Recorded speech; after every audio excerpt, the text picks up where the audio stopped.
వాళ్ళు లోన్లు తీసుకునే పేదవాళ్ళ డబ్బులు మేము తీసుకుంటే అంతకంటే దౌర్భాగ్యం ఇంకేది లేదు. ఎవరైనా పురుగుబడి సస్తారు. జరిగినటువంటి డ్వాక్రా గ్రూప్లో జరిగినటువంటి అవినీతి ఎవరు చేశారో ఆ ఎదవని బయట పెట్టండి. మా టైంలో జరిగిన విషయాలు చెప్తున్నా. వైసీపీ కొంతమంది నాయకులు వచ్చి, సార్ ఇక్కడ బ్రాహ్మణ సైట్ ఉంది, ఉన్న విషయాలు చెప్తున్నానండి. బ్రాహ్మణ సైట్ ఉందండి, అది మేము కొన్నాము, మీరు దానికి ఎంఆర్ఓ చెప్పాలి అన్నారు. నేను ఎంఆర్ఓని పిలిచి అడిగా, ఏంటి అది కరెక్ట్ అయినా వాళ్ళు అడుగుతుంది అంటే, అది కరెక్టే సార్ అని చెప్పి అన్నాడు. అయితే వాళ్ళు అడుగుతున్నారు, చేయండి అని అన్నా. దానికి బ్రాహ్మణుల స్థలాలు కబ్జా చేస్తున్నాడు. అంటే నన్నైతే నమ్మరని మా అబ్బాయి మీద బురద చల్లి గందరగోళం చేశాడు. నేను ఈరోజు చెప్తున్నా, దాంతోపాటు 5-6 ఉన్నాయి. వాళ్ళు వచ్చి నన్ను అడిగితే నేను ఒప్పుకోలే, నాకు వద్దయ్యా ఇట్లాంటి పంట వద్దని చెప్పినా. ఇప్పుడు అవన్నీ ఎవరు కబ్జా చేస్తున్నారు ఒక్కసారి దాని మీద ఎంక్వైరీ చేయాలా.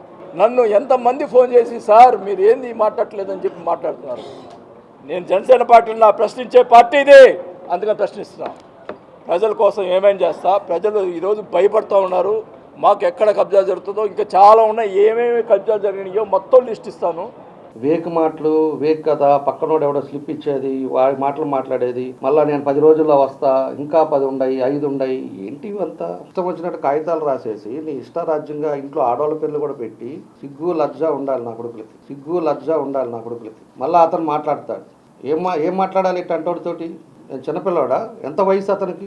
ఇలాంటి లుచ్చా రాజకీయాలు, లుచ్చా పనులు చేసుకుంటా లెటర్లు రాసేది ఒకటన్నా దీంట్లో ఉందా? వాస్తవం ఉందా? ఎవడో లేఅవుట్ అంటాడు, ఆ లేఅవుట్లో ఏమన్నా ఒకటన్నా ఉందా? ఎవిడెన్స్ ఉందా? మేము ఏదైనా తీసుకున్నట్టు ఉందా? వాళ్ళు ఏదో భూమి పూజకి రమ్మంటే భూమి పూజకి పోతే వాళ్ళ ప్లాట్లు నాకు ఇస్తారా? వాళ్ళు అమ్ముకోలేక వాళ్ళు ఈరోజు అమ్ముడు పోక వాళ్ళు ఇబ్బందులు పడతా ఉంటే మట్టి దోలేని అంటారు. మట్టి ఎవడు దోలాడు? నువ్వు విచారించుకో, కూర్చోబెట్టుకో. నువ్వేం హైదరాబాద్లో కూర్చొని ఎవడో పనికి మాలినాడు స్లిప్ ఇస్తే వాడితోటి మాట్లాడటం, అందుకు నీ పాటికి నువ్వు కారులో పోవటం, నేను వస్తా ఏంది నువ్వు వచ్చేది?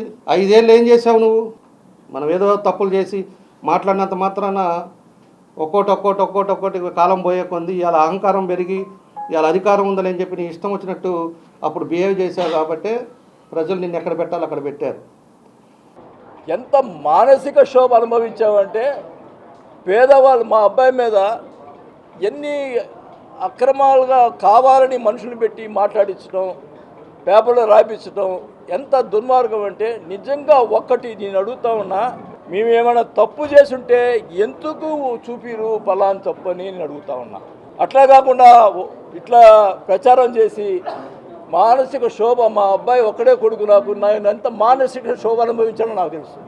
ఇంత దుర్మార్గంగా చేశారు. నేను అడుగుతా ఉన్నా, ఈ డ్వాక్రా వ్యాపారం ఎవరు చేశారో వైసీపీలో కానీ, ఇప్పుడు ఉన్నటువంటి ప్రభుత్వంలో కానీ, కూటమి ప్రభుత్వంలో కానీ వాళ్ళ పేర్లు బయట పెట్టాలి.